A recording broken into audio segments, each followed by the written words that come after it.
புதிய தலைமுறையின் நண்பகல் நூறில் செய்திகளை சுருக்கமாகவும் விரைவாகவும் பார்க்கலாம். நாடாளுமன்ற மழைக்கால கூட்டத்தொடர் நாளை தொடங்க உள்ள நிலையில் நாடாளுமன்றத்தை சுமூகமாக நடத்துவது தொடர்பாக மத்திய அரசு எதிர்க்கட்சிகளுடன் ஆலோசனை நடத்தி வருகிறது. டெல்லியில் நடைபெற்று வரும் இந்த கூட்டத்தில் திரிணாமுல் காங்கிரஸ் பங்கேற்கவில்லை. காங்கிரஸ், இடதுசாரிகள், சமாஜ்வாதி, பகுஜன் சமாஜ், ராஷ்டிரிய ஜனதா தளம் உள்ளிட்ட கட்சிகளின் தலைவர்கள் இந்த ஆலோசனைக் கூட்டத்தில் பங்கேற்றுள்ளனர்.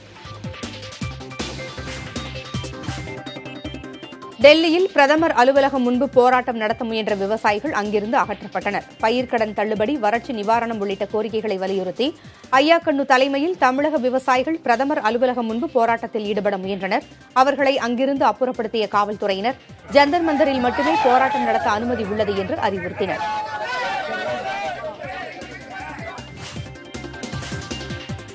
குடியரசுத் தலைவர் தேர்தல் நாளை நடைபெற உள்ளது. தலைநகர் டெல்லியிலும் மாநில தலைநகரங்களிலும் நடைபெற இருக்கும் வாக்குப்பதிவில் நாடாளுமன்ற, சட்டமன்ற உறுப்பினர்கள் வாக்களிக்க இருக்கிறார்கள். 20ஆம் தேதி வாக்கு எண்ணிக்கை நடத்தப்பட்டு அன்றே முடிவுகள் அறிவிக்கப்படும். ஆளும் பாரதிய ஜனதா கூட்டணி சார்பில் ராம்நாத் கோவிந்தும், காங்கிரஸ் உள்ளிட்ட எதிர்க்கட்சிகளின் சார்பில் மீரா குமாரும் இந்த தேர்தலில் போட்டியிடுகின்றனர். குடியரசுத் தலைவர் தேர்தல் சுதந்திரமாகவும் நியாயமான முறையிலும் நடப்பதை உறுதி செய்யுமாறு தேர்தல் ஆணையத்தை மத்திய அமைச்சர் ராம்விலாஸ் பாஸ்வான் கேட்டுக் கொண்டிருக்கிறார். தற்போது மின்னணு தகவல் தொடர்பு சாதன வசதிகள் அதிகரித்துவிட்ட நிலையில் குடியரசுத் தலைவர் தேர்தலில் முறைகேடுகள் நடக்க வாய்ப்பிருப்பதாகவும் அவர் குறிப்பிட்டுள்ளார். எனவே வாக்குப்பதிவின் போது கண்காணிப்பு கேமராக்கள் உள்ளிட்டவற்றை பயன்படுத்த வேண்டும் எனவும் அவர் கேட்டுக் கொண்டார். குடியரசுத் தலைவர் தேர்தலில் சமாஜ்வாதி கட்சி நாடாளுமன்ற, சட்டமன்ற உறுப்பினர்கள் கட்சி மாறி வாக்களிக்க வாய்ப்பிருப்பதாக தகவல் வெளியாகியிருக்கிறது. எதிர்க்கட்சிகளின் கூட்டு வேட்பாளரான மீரா குமாருக்கு வாக்களிக்குமாறு சமாஜ்வாதி நாடாளுமன்ற, சட்டமன்ற உறுப்பினர்களுக்கு முன்னாள் முதல்வர் அகிலேஷ் யாதவ் உத்தரவிட்டிருக்கிறார். ஆனால் பாரதிய ஜனதா கட்சி நிறுத்தியிருக்கும் ராம்நாத் கோவிந்தை ஆதரிக்க தங்கள் கட்சி நிறுவனர் முலாயம் சிங் யாதவ் முடிவு செய்திருப்பதாக அக்கட்சியின் மூத்த தலைவர் ஒருவர் தெரிவித்தார். குடியரசுத் தலைவர் தேர்தலில் வாக்களிக்க இருக்கும் சட்டமன்ற உறுப்பினர்கள் மற்றும் நாடாளுமன்ற உறுப்பினர்களில் 1581 பேர் குற்ற பின்னணி கொண்டவர்கள் என்பது தெரியவந்துள்ளது. ஜனநாயக சீர்திருத்தத்திற்கான சங்கம் மற்றும் தேசிய தேர்தல் கண்காணிப்பு ஆகிய அமைப்புகள் ஆய்வு செய்து வெளியிட்டுள்ள அறிக்கையின்படி 3460 சட்டமன்ற மற்றும் நாடாளுமன்ற உறுப்பினர்கள் கோடீஸ்வரர்கள் என்று தெரியவந்துள்ளது. 184 லோக்சபா உறுப்பினர்கள், 44 ராஜ்யசபா உறுப்பினர்கள் மற்றும் 1353 சட்டமன்ற உறுப்பினர்கள் மீது குற்ற வழக்குகள் இருக்கின்றன. நாளை தொடங்கும் நாடாளுமன்ற கூட்டத்தொடரில் 18 முக்கிய மசோதாக்கள் நிறைவேற்றப்படும் என்று தெரியவந்திருக்கிறது. பிற்படுத்தப்பட்டோர் கமிஷன், லஞ்ச ஊழல் தடுப்பு, குடியுரிமை, தவறுகளை வெளிப்படுத்துவோருக்கு பாதுகாப்பு அளிப்பது உள்ளிட்ட மசோதாக்கள் நிறைவேற்றப்பட வாய்ப்பிருப்பதாக PRS என்ற நாடாளுமன்ற ஆய்வு அமைப்பின் அறிக்கையில் தெரிவிக்கப்பட்டுள்ளது. தஞ்சை மாவட்டம் கும்பகோணம் ஸ்ரீ கிருஷ்ணாபள்ளி தீ விபத்தில் 94 குழந்தைகள் உடல் கருகி உயிரிழந்ததன் 13வது ஆண்டு நினைவு தினம் இன்று அனுசரிக்கப்படுகிறது. குழந்தைகளை இழந்த பெற்றோர் மற்றும் பொதுமக்கள் பலர் கனத்த இதயத்தோடு பள்ளி முன்பு கூடி கண்ணீர் சிந்தினர். தீ விபத்தில் உயிரிழந்த குழந்தைகளின் படங்களை வைத்து தீபம் ஏற்றி மலர் தூவி அஞ்சலி செலுத்தப்பட்டது. சென்னை கொடுங்கையூரில் பேக்கரியில் ஏற்பட்ட தீ விபத்தின் போது எரிவாயு சிலிண்டர் வெடித்ததில் தீயணைப்பு வீரர் ஒருவர் உயிரிழந்தார். காயமடைந்த இருவர் நிலை கவலைக்கிடமாக இருக்கிறது. கொடுங்கையூரில் உள்ள முருகன் சிப்ஸ் கடையில் நேற்று இரவு 11 மணிக்கு தீ விபத்து ஏற்பட்டது. கடையின் கதவு மூடப்பட்டிருந்த நிலையில் தீயணைப்பு படையினர், காவல்துறையினர் அங்கு விரைந்தனர். தீயை கட்டுக்குள் கொண்டுவர கடையின் கதவை திறந்தபோது எதிர்பாராத விதமாக எரிவாயு சிலிண்டர் வெடித்தது. சென்னை கொடுங்கையூரில் தீ விபத்தில் காயமடைந்து கீழ்ப்பாக்கம் அரசு மருத்துவமனையில் சிகிச்சை பெற்று வருபவர்களை முதலமைச்சர் எடப்பாடி பழனிசாமி நேரில் சந்தித்து ஆறுதல் கூறினார். அவருடன் நிதியமைச்சர் ஜெயக்குமார் மற்றும் உயரதிகாரிகள் இருந்தனர். அதன் பிறகு செய்தியாளர்களுக்கு பேட்டியளித்த முதலமைச்சர், உயிரிழந்த தீயணைப்பு வீரர் ஏகராஜின் குடும்பத்திற்கு அரசு சார்பில் உதவிகள் வழங்கப்படும் என்றும் அவரது குடும்பத்தில் ஒருவருக்கு அரசு வேலை வழங்கப்படும் என்றும் தெரிவித்தார். காயமடைந்தவர்களுக்கு உரிய சிகிச்சை வழங்க நடவடிக்கை எடுக்கப்பட்டிருப்பதாகவும் அவர் தெரிவித்தார். சென்னை கொடுங்கையூர் தீ விபத்தில் 46 பேர் காயமடைந்திருப்பதாக சுகாதாரத்துறை செயலர் ராதாகிருஷ்ணன் தெரிவித்திருக்கிறார். அதில் காவல்துறையைச் சேர்ந்த 4 பேரும், தீயணைப்பு வீரர்கள் 3 பேரும், ஊர்காவல் படையைச் சேர்ந்த ஒருவரும் அடங்குவர். காயமடைந்த மற்ற 38 பேரும் தீ விபத்தை வேடிக்கை பார்க்கவும் அந்த சாலை வழியாகவும் சென்றவர்கள் என சுகாதாரத்துறை செயலாளர் கூறியிருக்கிறார். நடிகர் கமல்ஹாசனை வன்கொடுமை தடுப்புச் சட்டத்தின் கீழ் கைது செய்ய வேண்டும் என சட்டத்துறை அமைச்சர் CV சண்முகம் தெரிவித்துள்ளார். விழுப்புரத்தில் செய்தியாளர்களுக்கு பேட்டியளித்த அமைச்சர், சமுதாயத்தில் பின்தங்கிய மக்களை கமல்ஹாசன் இழிவுபடுத்தி பேசியிருப்பதாக கூறினார். கமல்ஹாசன் பணத்திற்காக எதையும் செய்யக்கூடியவர் என்றும் அவரை வன்கொடுமை தடுப்புச் சட்டத்தின் கீழ் கைது செய்ய வேண்டும் என்றும் அமைச்சர் தெரிவித்துள்ளார்.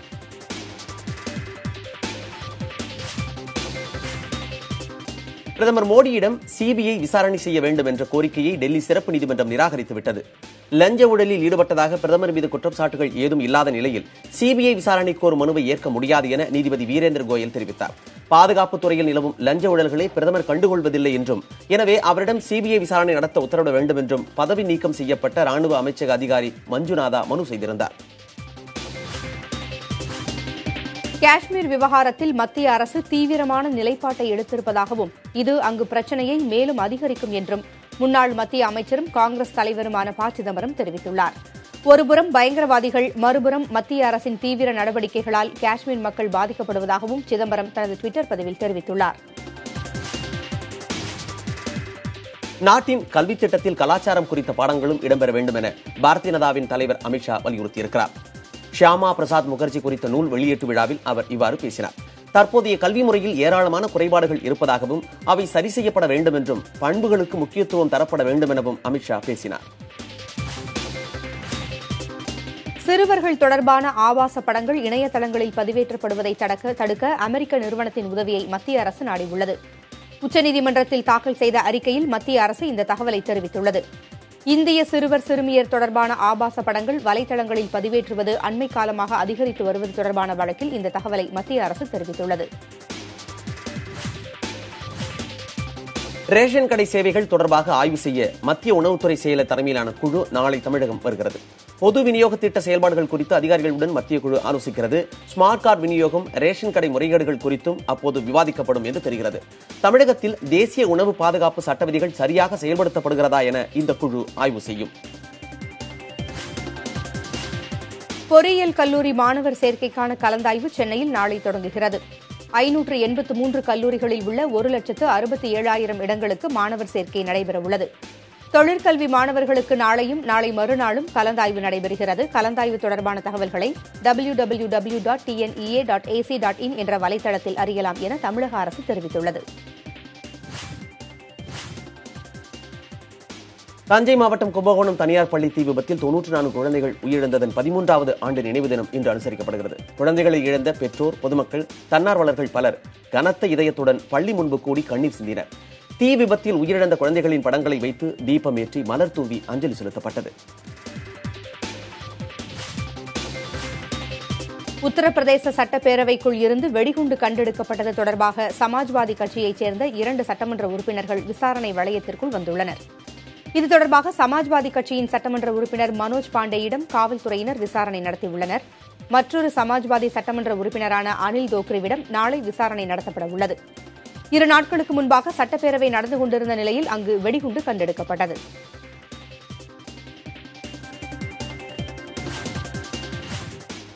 சென்னையில் புத்தக திருவிழா வரும் 21ஆம் தேதி முதல் 31ஆம் தேதி வரை நடைபெற இருக்கிறது. ராயப்பேட்டை YMCA மைதானத்தில் இந்த கண்காட்சி நடைபெறும் என்று தமிழ்நூல் வெளியீடு மற்றும் தமிழ்நூல் விற்பனை குழுமத்தின் அரங்காவலர் சண்முகம் தெரிவித்திருக்கிறார். 250 அரங்குகளில் கோடிக்கணக்கான புத்தகங்கள் இடம்பெறும் என்றும், இதில் பார்வையாளர்களுக்கு அனுமதி இலவசம் என்றும் அவர் தெரிவித்தார்.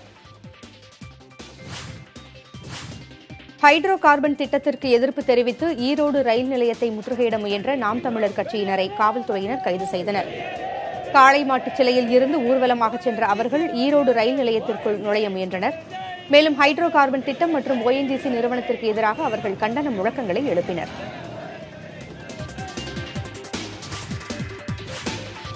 சேலம் மாவட்டம் ஓமலூரில் சட்டவிரோதமாக அதிகாலை முதலே மது விற்பனை செய்த 7 பேரை காவல்துறையினர் கைது செய்தனர். டாஸ்மாக் கடையில் மொத்தமாக மது பாட்டில்களை வாங்கி அதை அதிக விலைக்கு விற்பதாக காவல்துறையினருக்கு கிடைத்த தகவலின் பேரில் இந்த நடவடிக்கை மேற்கொள்ளப்பட்டது. கைது செய்யப்பட்ட ஒரு பெண் உட்பட 7 பேரும் நீதிமன்றத்தில் ஆஜர்படுத்தப்பட்ட பின்பு ஓமலூர் கிளை சிறையில் அடைக்கப்பட்டனர்.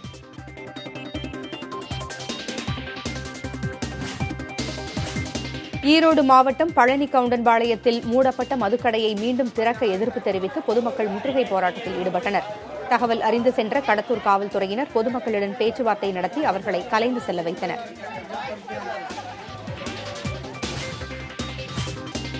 நாமக்கல் மாவட்டம் ராசிபுரத்தில் குடிநீர் குழாயில் ஏற்பட்ட உடைப்பால் தண்ணீர் வீணாவதாக புகார் எழுந்திருக்கிறது. 21வது வார்டு பகுதிக்கு பூலாம்பட்டி ராசிபுரம் கூட்டு குடிநீர் திட்டத்தின் கீழ் குடிநீர் விநியோகம் செய்யப்படுகிறது. இந்த நிலையில் பாதாள சாக்கடை திட்டப்பணிக்காக பள்ளம் தோண்டப்பட்ட போது குடிநீர் குழாயில் உடைப்பு ஏற்பட்டுள்ளது. இதனை அதிகாரிகள் கவனத்தில் கொண்டு உரிய நடவடிக்கை எடுக்க வேண்டும் என அந்த பகுதி மக்கள் கோரிக்கை விடுத்திருக்கிறார்கள்.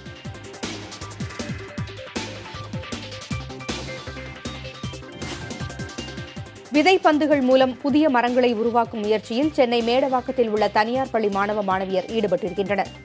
மண் மற்றும் உரத்தை கலந்து மண் உருண்டைகளாக மாற்றி அதில் புங்கை, வேம்பு, இலவம் போன்ற வலிமையான மரங்களின் விதைகளை புதைத்து சுமார் 10,000 விதை உருண்டைகளை உருவாக்கினர். பின்னர் அந்த விதை உருண்டைகளை மேடவாக்கம் அருகே உள்ள வனப்பகுதியில் வீசினர்.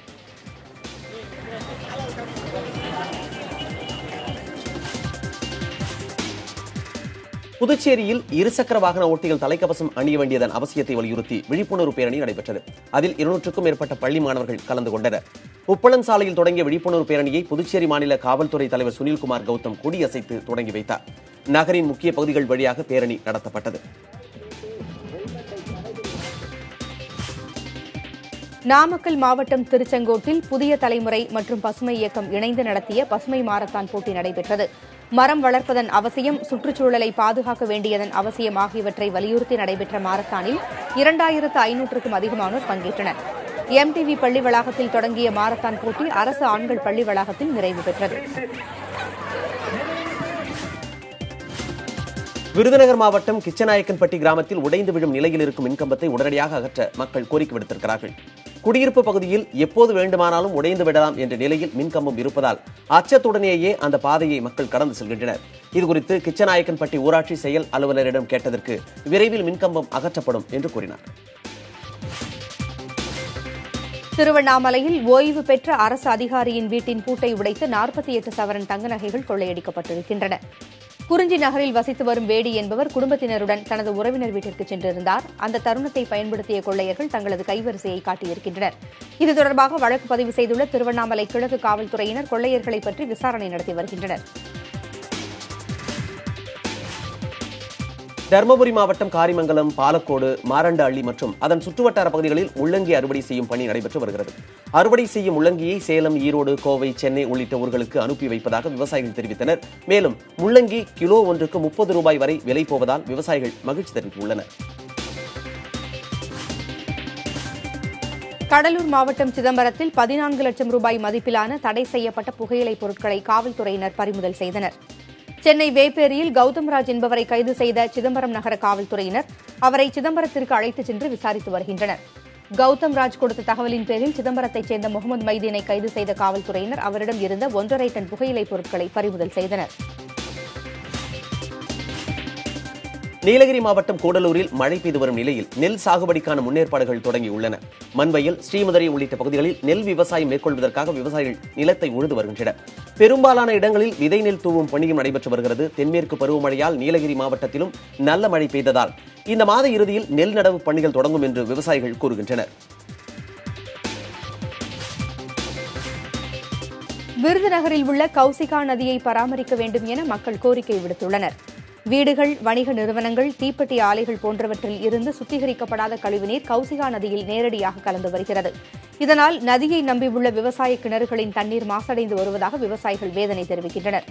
நதியில் கழிவுகள் தேங்கியிருப்பதால் நிலத்தடி நீரும் மாசடைந்து விட்டதாக கூறப்படுகிறது. விருதுநகர் மாவட்டம் அருப்புக்கோட்டையில் ஜிஎஸ்டி வரி விதிப்புக்கு எதிர்ப்பு தெரிவித்து விசைத்தறி கூட உற்பத்தியாளர்கள், உரிமையாளர்கள் காலவரம்பற்ற வேலை நிறுத்தத்தில் ஈடுபட்டுள்ளனர். இதனால் 7000 விசைத்தறி தொழிலாளர்கள் வேலை இழக்கும் அபாயம் ஏற்பட்டுள்ளது. மேலும் விசைத்தறி உரிமையாளர்களின் வேலை நிறுத்த போராட்டத்தால் நாள் ஒன்றுக்கு 1 கோடி ரூபாய் வரை வர்த்தகம் பாதிக்கப்படக்கூடும் என்று எதிர்பார்க்கப்படுகிறது. விருதுநகர் அருகே உள்ள முத்தால் நகர் பகுதியில் நிலவும் சுகாதார சீர்கேட்டினால் காய்ச்சல் பரவி வருவதாக புகார் எழுந்துள்ளது. முத்தால் பகுதியில் கடந்த 3 ஆண்டுகளாக கழிவுநீர் கால்வாய் சுத்தம் செய்யப்படாமல் உள்ளது. அதனால் கொசுத்தொல்லை அதிகரித்து மக்கள் நோய் தொற்றுக்கு ஆளாகி வருகின்றனர். சமீப காலமாக காய்ச்சல் பாதிப்பு அதிகரித்துள்ள நிலையில் கழிவுநீர் கால்வாயை உடனடியாக சுத்தம் செய்ய வேண்டும் என மக்கள் கோரிக்கை விடுத்துள்ளனர்.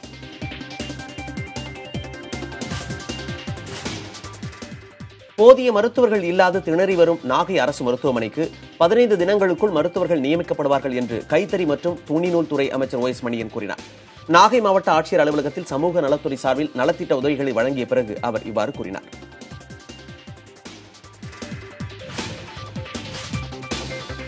சட்டமன்ற உறுப்பினர்கள் மற்றும் நாடாளுமன்ற உறுப்பினர்களை தொடர்ந்து தொழில்துறை அமைச்சர் MC சம்பத் கலந்து கொண்ட விழாவை கட்சி நிர்வாகிகளும் புறக்கணித்தனர்.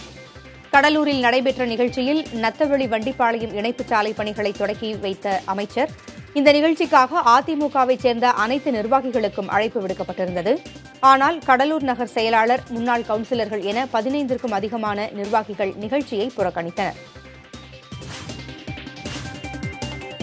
நீட் விவகாரம் தொடர்பாக முதலமைச்சர் எடப்பாடி பழனிசாமி பிரதமர் நரேந்திர மோடியை சந்தித்து பேச வேண்டும் என்று விடுதலை சிறுத்தைகள் கட்சியின் தலைவர் திருமாவளவன் வலியுறுத்தியிருக்கிறார்.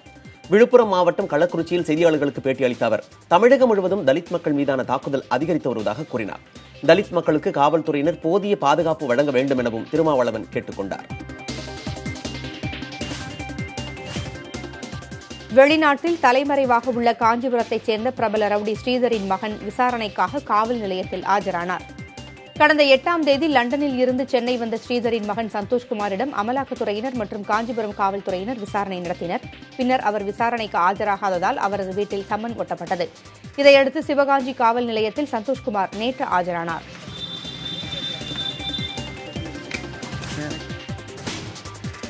கங்கை நதியின் தூய்மைப்படுத்தும் பணி திட்டத்தின் 2வது கட்டத்தை செயல்படுத்துவது குறித்து தேசிய பசுமை தீர்ப்பாயத்தின் 2வது கூட்டம் டெல்லியில் நடைபெற்றது. தீர்ப்பாயத்தின் தலைவர் நீதிபதி சுதேந்தர்குமார் தலைமையில் நடைபெற்ற இந்த கூட்டத்தில் அலகாபாத் முதல் வாரணாசி வரை நதியை சுத்தப்படுத்துவது குறித்து ஆலோசிக்கப்பட்டது. ஏற்கனவே ஹரித்வார் முதல் உன்னாவ் வரை நதி சுத்தப்படுத்துவது தொடர்பான பணிகள் நடைபெற்று வருகின்றன.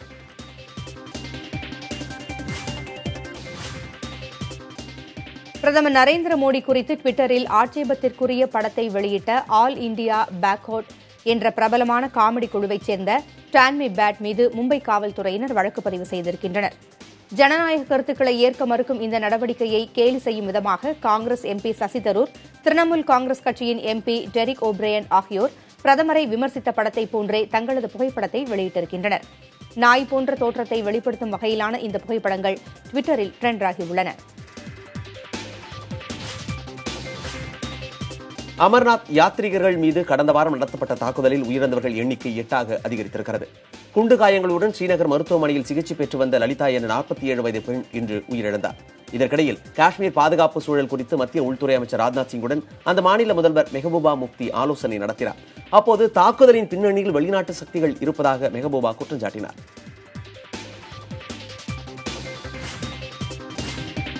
நாடாளுமன்றத்தில் பல்வேறு பிரச்சினைகளை எழுப்ப இருப்பதாக காங்கிரஸ் கட்சி தெரிவித்துள்ளது. டெல்லியில் அனைத்துக் கட்சி கூட்டத்தில் பங்கேற்ற பிறகு செய்தியாளர்களிடம் பேசிய அக்கட்சியின் மூத்த தலைவர் குலாம் நபி ஆசாத், அதிகரித்து வரும் பெண்களுக்கு எதிரான குற்றங்கள், ஜவுளி உற்பத்தியாளர்களின் போராட்டம், அசாம் மற்றும் டார்ஜிலிங்கில் ஏற்பட்டுள்ள வெள்ளப்பெருக்கு போன்றவை குறித்து பிரச்சினை எழுப்ப இருப்பதாக தெரிவித்தார். கோவா மாநிலம் பன்சிம் பகுதியில் தரை தட்டிய சரக்கு கப்பலில் இருந்த 4 பேர் ஹெலிகாப்டர் மூலமாக மீட்கப்பட்டனர். அங்குள்ள மிராமர் கடற்படையில் தனியார் சரக்கு கப்பல் தரை தட்டியது. பழுதடைந்த அந்த கப்பலில் காயமடைந்த 4 ஊழியர்களை மீட்கும் முயற்சியில் கடலோர காவல் படையினர் ஈடுபட்டனர். ஹெலிகாப்டர் மூலம் 4 பேரையும் மீட்டு மருத்துவமனையில் அனுமதித்தனர். ஈராக்கில் கடந்த 4 வருடங்களாக பிணை கைதிகளாக பிடித்து வைக்கப்பட்டுள்ள 39 இந்தியர்களின் குடும்பத்தினரை டெல்லியில் வெளியுறவுத்துறை அமைச்சர் சுஷ்மா ஸ்வராஜ் இன்று சந்தித்தார்.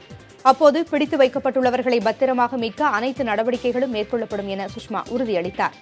மோசூல் நகரம் IS பயங்கரவாத அமைப்பிடம் இருந்து விடுவிக்கப்பட்டதாக ஈராக் பிரதமர் அறிவித்த உடனேயே அங்கு சென்று நிலைமையை அறியுமாறு இணை அமைச்சர் VK சிங்கை தான் அறிவுறுத்தியதாகவும் சுஷ்மா ஸ்வராஜ் தெரிவித்தார். ஜம்மு காஷ்மீர் மாநிலம் ட்ரால் பகுதியில் பாதுகாப்பு படையினர் தொடர்ந்து பயங்கரவாதிகள் தேடுதல் வேட்டையில் ஈடுபட்டு வருகின்றனர். கோஷ்பக் மற்றும் சக்கோயில் பகுதிகளில் சந்தேகத்திற்கிடமான 3 நபர்களை பாதுகாப்பு படையினர் கைது செய்திருக்கிறார்கள். அவர்களிடமிருந்து ஒரு துப்பாக்கியும் ஒரு கை துப்பாக்கியும் பறிமுதல் செய்யப்பட்டுள்ளது. நேற்றைய தேடுதல் வேட்டையின் போது ஜெய்ஷே முகமது பயங்கரவாத அமைப்பைச் சேர்ந்த 2 பாகிஸ்தானியர் உட்பட 3 பேர் கொல்லப்பட்டனர்.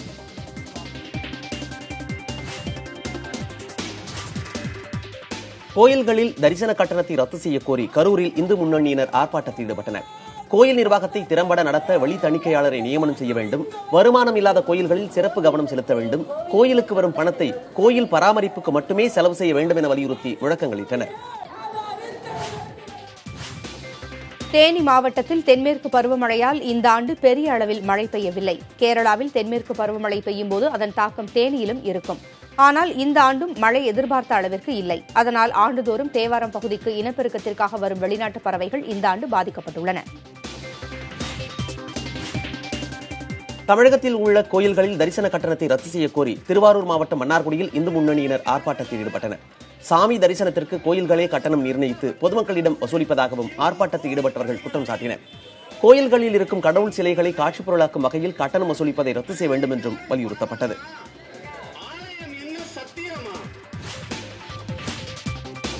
ஜிஎஸ்டி நடைமுறைகள் தொடர்பான சேவைகளை வணிகர்களுக்கு அளிப்பதற்கு 2 லட்சம் இளைஞர்களுக்கு சிறப்பு பயிற்சி வழங்கும் திட்டம் இன்று தொடங்கப்பட்டுள்ளது. இந்த தகவலை மத்திய திறன் மேம்பாட்டுத்துறை அமைச்சர் ராஜீவ் பிரதாப் ரூடி தெரிவித்தார். 14 மாநிலங்களில் 100 மையங்களில் 2 லட்சம் பேருக்கு அடுத்த 6 மாதங்களில் இப்பயிற்சி வழங்கப்படும் என அமைச்சர் தெரிவித்தார். ஜிஎஸ்டி கணக்கு தாக்கலின் போது வணிகர்கள் தரும் தகவல்களின் பின்னணி குறித்து விசாரிக்கப்பட மாட்டாது என்று மத்திய அமைச்சர் பிரகாஷ் ஜவடேகர் தெரிவித்திருக்கிறார். மகாராஷ்டிரா மாநிலம் புனேவில் நடந்த ஜிஎஸ்டி தொடர்பான கூட்டத்தில் அமைச்சர் இவ்வாறு தெரிவித்தார். ஆனால் வரிக்கணக்கு தாக்கலில் இனிமேல் எல்லாம் முறையாக நடக்கிறதா என்பதில் அரசு உறுதியாக இருக்கும் என்றும் அமைச்சர் விளக்கினார். வழக்கறிஞர்கள் தரும் சட்ட ஆலோசனைகள் ஜிஎஸ்டி வரி விதிப்பின் கீழ் வரும் என மத்திய மறைமுக வரிகள் வாரியம் விளக்கம் அளித்திருக்கிறது. வழக்கறிஞர்களிடம் ஆலோசனை பெறும் வாடிக்கையாளர்கள் இக்கட்டணத்தை செலுத்த வேண்டும் என அவ்வாரியம் விளக்கம் அளித்துள்ளது. ஒரு வழக்கு தொடர்பாக டெல்லி நீதிமன்றத்தின் கேள்விக்கு மறைமுக வரிகள் வாரியம் இந்த பதிலை அளித்துள்ளது. ஜிஎஸ்டியின் கீழ் தங்கள் வர்த்தகத்தை இந்த மாதம் 30ஆம் தேதிக்குள் வர்த்தகர்கள் பதிவு செய்து கொள்ள வேண்டும் என்று மத்திய அரசு அறிவித்திருக்கிறது. எனினும் ஒரு ஆண்டில் 20 லட்சம் ரூபாய்க்குள் வர்த்தகம் செய்பவர்கள் ஜிஎஸ்டியின் கீழ் பதிவு செய்வது அவசியமில்லை என்றும் விளக்கம் அளிக்கப்பட்டிருக்கிறது. கடைசி தேதி வரை காத்திராமல் வர்த்தகர்கள் பதிவு செய்து கொள்ளுமாறு நிதி அமைச்சகம் வெளியிட்ட அறிக்கையில் கூறப்பட்டுள்ளது. குடியரசுத் தலைவர் தேர்தலில் திமுக தலைவர் கருணாநிதி வாக்களிப்பாரா இல்லையா என்பது நாளைக்குத்தான் தெரியும் என்று அக்கட்சியின் செயல் தலைவர் மு க ஸ்டாலின் தெரிவித்துள்ளார். இது தொடர்பாக செய்தியாளர்கள் எழுப்பிய கேள்வி ஒன்றுக்கு அவர் இதை தெரிவித்தார். மேலும் கருணாநிதி வாக்களிப்பது மருத்துவர்களின் அறிவுரைப்படி இருக்கும் என்றும் ஸ்டாலின் கூறினார். தேனாம்பேட்டை காவல் நிலையத்தில் பெட்ரோல் கொண்டு வீசிய 6 நபர்களை காவல்துறையினர் கைது செய்தனர். கைது செய்யப்பட்ட 6 பேரும் குற்றப்பின்னணி உடையவர்கள் என தெற்கு மண்டல இணை இயக்குநர் அன்பு தெரிவித்துள்ளார். மேலும் தங்கள் மீது வழக்கு பதிவு செய்யப்பட்டுள்ள ஆவணங்களை அழிக்கும் முயற்சியாகவே இந்த பெட்ரோல் கொண்டு வீச்சு சம்பவம் நடைபெற்றதாக அவர் தெரிவித்தார். தண்ணீர் சேமிப்பின் அவசியத்தை வலியுறுத்தி கோவையில் மாரத்தான் போட்டி நடைபெற்றது. 1000த்திற்கும் அதிகமான மாணவ மாணவிகள் இதில் கலந்து கொண்டனர். கொடிசியா மைதானத்தில் தொடங்கிய மாரத்தான் அவினாசி சாலை வழியாக மீண்டும் கொடிசியாவிலேயே நிறைவு பெற்றது. 3 பிரிவுகளின் கீழ் நடைபெற்ற இந்த போட்டியில் முதலிடம் பிடித்தவர்களுக்கு பரிசுகள் வழங்கப்பட்டன. 10 மற்றும் 12ஆம் வகுப்புகளில் தமிழ் வழியில் கல்வி பயின்று சிறந்த மதிப்பெண் பெறும் மாணவர்களுக்கு ஆண்டுதோறும் காமராஜர் விருது வழங்கப்படும் என்று பள்ளிக்கல்வித்துறை அமைச்சர் செங்கோட்டையன் தெரிவித்திருக்கிறார். விருதுநகரில் நடைபெற்ற கல்வித் திருவிழாவில் செங்கோட்டையன் இவ்வாறு பேசினார்.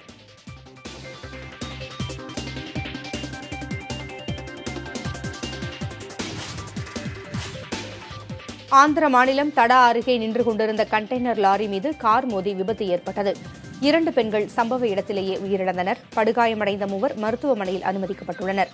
சென்னை ராயபுரத்தைச் சேர்ந்த ஜீனத், குணசுந்தரி உள்ளிட்ட 4 பெண்கள் ஆந்திர மாநிலம் நெல்லூர் அருகே உள்ள கஷ்மூர் தர்காவிற்கு தனியார் கால் டாக்ஸியில் சென்றபோது இந்த விபத்து ஏற்பட்டது.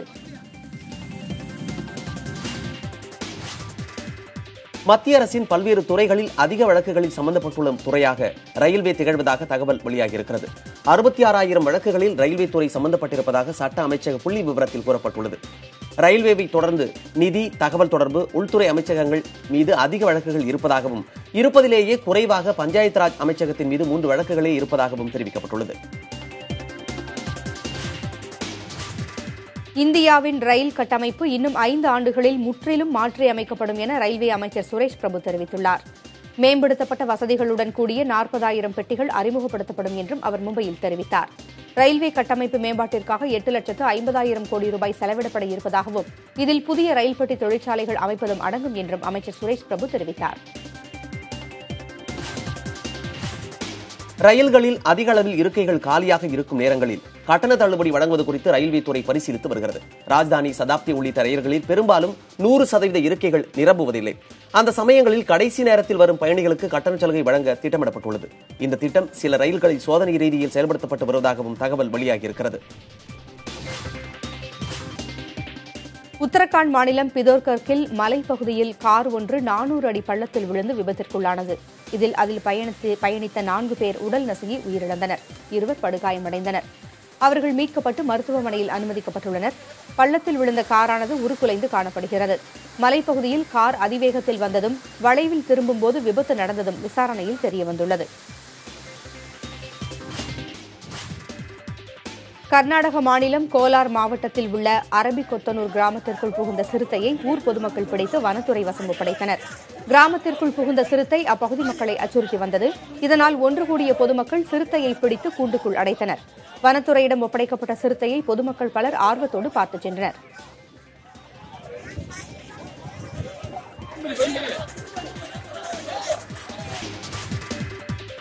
காங்கிரஸ் தலைவர் சோனியா காந்தி ஐக்கிய ஜனதா தள கட்சித் தலைவர் சரத் யாதவை சந்தித்து பேசினார். 40 நிமிடங்கள் நீடித்த பேச்சுவார்த்தையில் பீகாரில் நிலவும் அரசியல் குழப்பத்திற்கு தீர்வு காண்பது குறித்து ஆலோசிக்கப்பட்டதாக தெரிகிறது. லாலுவின் மகனும் பீகார் துணை முதல்வருமான தேஜஸ்வி மீது சிபிஐ குற்றப்பத்திரிகை தாக்கல் செய்துள்ளது. இதையடுத்து தேஜஸ்வி ராஜினாமா செய்ய முதல்வர் நிதிஷ்குமார் வற்புறுத்தி வருகிறார். ஆனால் அதற்கு தேஜஸ்வி மறுத்து வருகிறார். காஷ்மீர் மாநிலம் அமர்நாத் யாத்ரீகர்கள் கொல்லப்பட்ட சம்பவத்தில் அம்மாநில சட்டமன்ற உறுப்பினர் ஒருவரின் ஓட்டுநர் கைது செய்யப்பட்டிருக்கிறார். தௌசிப் அகமது என்ற அந்த ஓட்டுநர் தவிர மேலும் 2 விசாரணையில் இருப்பதாக காஷ்மீர் காவல்துறை தெரிவித்திருக்கிறது. இதற்கிடையில் அமர்நாத் யாத்திரை செல்லும் 16வது குழு ஜம்முவிலிருந்து புறப்பட்டுள்ளது. பலத்த பாதுகாப்புடன் 3398 பேர் இந்த பயணத்தை மேற்கொண்டுள்ளதாக காவல்துறை தெரிவித்திருக்கிறது. அஸ்ஸாம் மாநிலத்தில் வெள்ள பாதிப்புகள் மேலும் தீவிரமடைந்துள்ளன. முக்கிய ஆறுகளில் வெள்ளம் தொடர்ந்து கரை புரண்டோடுகிறது. வெள்ளத்தில் சிக்கி இறந்தோரின் எண்ணிக்கை 59ஆக அதிகரித்துள்ளது. 24 மாவட்டங்களில் உள்ள 12 லட்சம் பேர் பாதிக்கப்பட்டிருப்பதாக அஸ்ஸாம் மாநில அரசு தெரிவித்துள்ளது. 1795 கிராமங்கள் வெள்ளத்தில் மூழ்கியிருப்பதாகவும் அரசு கூறியுள்ளது.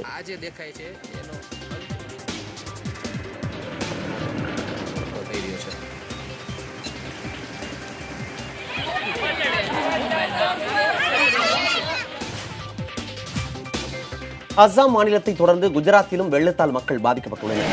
மோர்பி, ராஜ்கோட் உள்ளிட்ட சௌராஷ்டிர பகுதிகளில் வெள்ளத்திற்கு 3 பேர் இறந்துள்ளனர். நூற்றுக்கணக்கானோர் வெள்ளத்திலிருந்து மீட்கப்பட்டுள்ளனர். விமானப்படை மற்றும் தேசிய பேரிடர் மீட்புப் படை வீரர்கள் மக்களை மீட்கும் பணியில் ஈடுபட்டு வருகிறார்கள்.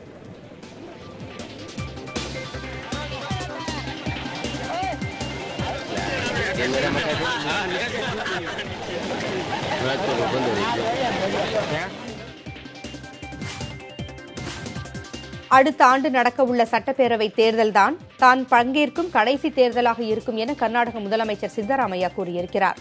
மைசூரில் செய்தியாளர்களிடம் பேசும்போது அவர் இதனை தெரிவித்தார். கடந்த 2013ஆம் ஆண்டு தேர்தலின் போது கூட இதுவே தனது கடைசி தேர்தல் என சித்தராமையா தெரிவித்திருந்தார். 2018ஆம் ஆண்டு தேர்தலை சித்தராமையாவை முன்னிறுத்தித்தான் கட்சி சந்திக்கும் என காங்கிரஸ் ஏற்கனவே கூறியுள்ளது.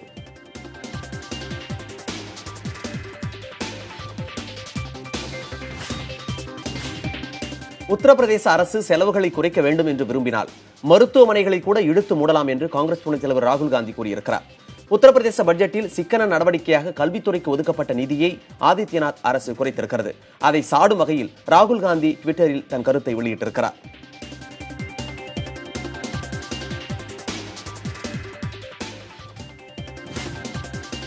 விருதுநகர் மாவட்டம் ராஜபாளையத்தில் மத்திய அரசின் ஜிஎஸ்டி வரி விதிப்பிற்கு எதிர்ப்பு தெரிவித்து விசைத்தறியாளர்கள் 12வது நாளாக காலவரம்பற்ற வேலைநிறுத்த போராட்டத்தில் ஈடுபட்டுள்ளனர். வரி இல்லாமல் இயங்கி வந்த விசைத்தறிகளுக்கு தற்போது ஜிஎஸ்டி முறையில் அதிக அளவு வரி விதிக்கப்பட்டிருப்பதாக நெசவாளர்கள் கூறுகின்றனர். ஆடு வளர்ப்பு தொடர்பான கருத்தரங்கு திண்டுக்கல் மாவட்டம் கொடைக்கானல் அன்னை தெரசா பல்கலைக்கழகத்தில் புதிய தலைமுறை அறக்கட்டளை சார்பில் நடைபெற்றது. இதில் செம்மறி ஆடுகளின் பல்வேறு வகைகளை பற்றி விரிவாக எடுத்துக் கூறப்பட்டது. மலை மற்றும் சமவெளியில் காலநிலைக்கேற்ற செம்மறி ஆடுகள் வளர்த்து அதன் மூலம் லாபம் அடையும் வழிமுறைகள் விளக்கப்பட்டன. இந்த கருத்தரங்கில் சுமார் 500 விவசாயிகள் பங்கேற்றனர். வேலூர் மாவட்டம் பொன்னம்பட்டி பகுதியில் டாஸ்மாக் ஊழியர்கள் பணி புறக்கணிப்பு போராட்டத்தில் ஈடுபட்டனர். நேற்று டாஸ்மாக் கடை ஊழியர் சீனிவாசனை வழிமறித்த அடையாளம் தெரியாத நபர்கள் சிலர் அவரை தாக்கி 2 லட்சம் ரூபாய் பணத்தை திருடிச் சென்றனர். இதை கண்டித்து 80க்கும் மேற்பட்ட டாஸ்மாக் ஊழியர்கள் பணிக்கு செல்லாமல் விடுப்பெடுத்து எதிர்ப்பை தெரிவித்தனர். மத்திய பிரதேச மாநிலம் ஹோஷங்காபாத் மாவட்டத்தில் உள்ள இடார்ச்சி ரயில் நிலையத்துக்கு வெடிகுண்டு மிரட்டல் விடுக்கப்பட்டுள்ளது. தொலைபேசி மூலம் மிரட்டல் விடுத்த நபர் ரயில் நிலையத்தில் உள்ள வெடிகுண்டு சற்று நேரத்தில் வெடிக்கும் என கூறி மிரட்டல் விடுத்திருக்கிறார். தகவல் அறிந்த ரயில்வே காவல்துறையினர் மற்றும் வெடிகுண்டு செயல் இழப்பு பிரிவு காவல்துறையினர் ரயில் நிலையத்தில் மோப்பனாய் உதவியோடு சோதனை நடத்தினர். உடனடியாக நடைமேம்பாலத்தை பொதுமக்கள் பயன்படுத்த தடை விதிக்கப்பட்டு சோதனை மேற்கொள்ளப்பட்டது. நாடு முழுவதும் மிகவும் எளிமையான வரி வசூலிப்பு முறையான ஜிஎஸ்டி குறித்து தவறான கருத்துகள் பரப்பப்படுவதாக மத்திய நிதியமைச்சர் அருண்ஜேட்லி வேதனை தெரிவித்துள்ளார். எளிமையான ஒரே வரிமுறையான ஜிஎஸ்டியில் சட்டப்படி நடப்பவர்களை அலுவலகத்திற்கு அழைத்து விசாரிப்பதற்கு இடமே இல்லை என்றும் டெல்லியில் அவர் தெரிவித்தார். ஆனால் ஜிஎஸ்டியின் கீழ் விசாரணைக்கு அழைக்கப்படலாம் என்பது போன்ற தவறான தகவல்கள் பரப்பப்படுவதாகவும் அவர் கூறினார். இந்தியர்களுக்கும் உலகுக்கும் கிடைத்த அரிய பரிசுதான் AR ரஹ்மான் என்று பாலிவுட் நடிகை தியா மிர்சா புகழாரம் சூட்டியிருக்கிறார். அமெரிக்காவின் நியூயார்க் நகரில் நடந்த சர்வதேச இந்திய திரைப்பட விருது வழங்கும் விழாவில் பங்கேற்ற பிறகு செய்தியாளர்களிடம் இதை அவர் கூறினார். 25 ஆண்டுகளை இசை உலகில் நிறைவு செய்திருக்கும் AR ரஹ்மானின் சாதனைகளை பிரமிக்கச் செய்வதாக தியா மிர்சா தெரிவித்தார். பசு பாதுகாவலர்கள் என கூறி வன்முறையில் ஈடுபடுவோர் மீது கடும் நடவடிக்கை எடுக்கப்படும் என பிரதமர் நரேந்திர மோடி மீண்டும் எச்சரித்துள்ளார். டெல்லியில் நடைபெற்ற அனைத்துக் கட்சி கூட்டத்தில் இந்த உறுதியை அவர் அளித்தார். பசு பாதுகாப்பு மீது அரசியல் மற்றும் மதச்சாயம் பூசுவதால் எந்த பலனும் இல்லை என்றும் மோடி கூறினார். நாடாளுமன்றத்தை சுமூகமாக நடத்த அனைத்து கட்சிகளும் ஒத்துழைக்க வேண்டும் எனவும் மோடி கேட்டுக் கொண்டார்.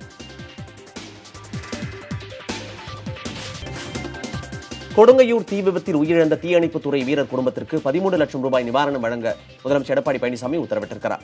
பொது நிவாரண நிதியிலிருந்து 3 லட்சம் ரூபாயும் கருணைத் தொகையாக 10 லட்சம் ரூபாயும் வழங்கப்படும் என்று முதலமைச்சர் வெளியிட்டிருக்கும் செய்திக்குறிப்பில் தெரிவிக்கப்பட்டுள்ளது. மேலும் குடும்பத்தில் ஒருவருக்கு அரசு பணி வழங்கவும் உத்தரவிடப்பட்டுள்ளது.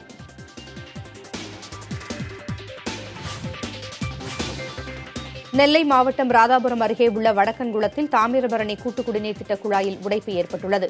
வடக்கன்குளம் வழியாக செல்லும் குழாய் மூலம் 20க்கும் அதிகமான கிராமங்களுக்கு குடிநீர் விநியோகம் செய்யப்படுகிறது. இந்நிலையில் குழாயில் உடைப்பு ஏற்பட்டிருப்பதால் பெத்தரங்கபுரம் உள்ளிட்ட 20 கிராமங்களுக்கு குடிநீர் விநியோகம் நிறுத்தப்பட்டுள்ளது.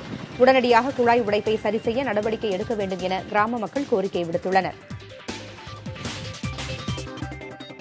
அகில இந்திய அளவிலான கூடைப்பந்து போட்டிக்கான தகுதிச் சுற்று தஞ்சையில் நடைபெற்றது. அதில் திருச்சி மண்டலத்திற்குட்பட்ட 8 மாவட்டங்களைச் சேர்ந்த 18 அணிகள் கலந்து கொண்டன. முதன்மை கல்வி அலுவலர் சுபாஷினி போட்டிகளை தொடங்கி வைத்தார். இறுதிச் சுற்றில் வெற்றி பெற்ற அணிகள் அகில இந்திய அளவிலான போட்டிகளில் கலந்து கொள்கின்றன.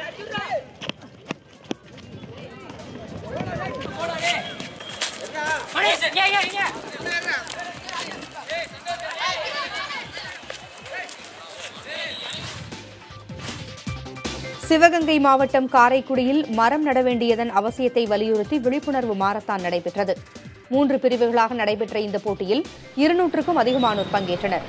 காரைக்குடி கண்ணதாசன் மணிமண்டபத்தில் தொடங்கிய மாரத்தான் போட்டி வருமான வரித்துறை அலுவலகம் ஆரிய பவன் வழியாக 100 அடி சாலையில் நிறைவு பெற்றது.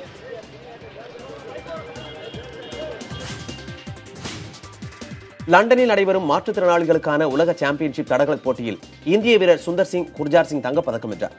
ஈட்டி எறிதல் போட்டியில் பங்கேற்ற அவர் 60.36 மீட்டர் தொலைவுக்கு வீசி எறிந்து வெற்றி பெற்றார்.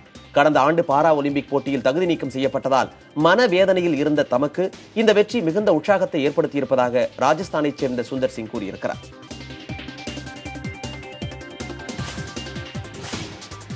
நடிகர் கமல்ஹாசன் பாராட்ட மனம் இல்லாதவர் என செய்தித்துறை அமைச்சர் கடம்பூர் ராஜு தெரிவித்துள்ளார். தூத்துக்குடியில் மாநகராட்சி நிர்வாகம் சார்பாக மேற்கொள்ளப்பட்டு வரும் பணிகளை ஆய்வு மேற்கொண்ட பிறகு செய்தியாளர்களிடம் அவர் இதனை தெரிவித்தார். சினிமா துறையினருக்கு தமிழக அரசு விருதுகள் அறிவித்ததற்கு அனைவரும் பாராட்டுவதாகவும், ஆனால் கமல்ஹாசனுக்கு பாராட்டும் எண்ணம் இல்லை என்றும் கடம்பூர் ராஜு தெரிவித்தார்.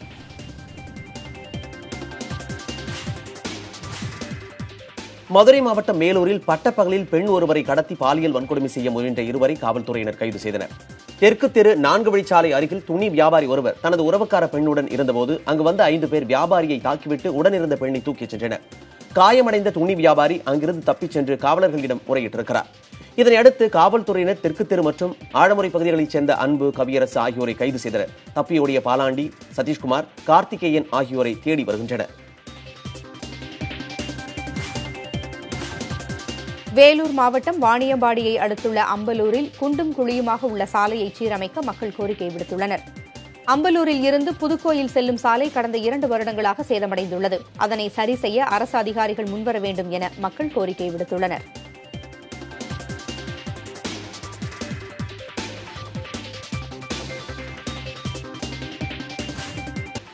அண்மை செய்திகளுக்கு தொடர்ந்து பாருங்கள் புதிய தலைமுறை.